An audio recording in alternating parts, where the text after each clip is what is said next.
जब लोग मुझसे पूछते हैं कि क्या है बोधिग्राम,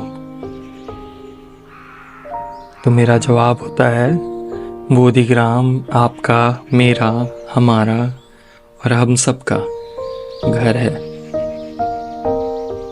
एक प्यारा सा घर जो देहरादून के जॉली ग्रांट एयरपोर्ट से थोड़ी दूर थानो हिल फॉरेस्ट में बसा है। प्रकृति, पहाड़, चिड़ियों की चहचहाहट से भरा एक ऐसी जगह जो सेफ्टी, ट्रस्ट, नॉन जजमेंट और अफर्मेटिव वैल्यूज पे बनी है। यहाँ आपको एक बिलोंगिंगनेस मिलेगी, एक टुगेदरनेस मिलेगी और उसके साथ प्रकृति का भरपूर प्यार मिलेगा। बस यही है बोधिग्राम।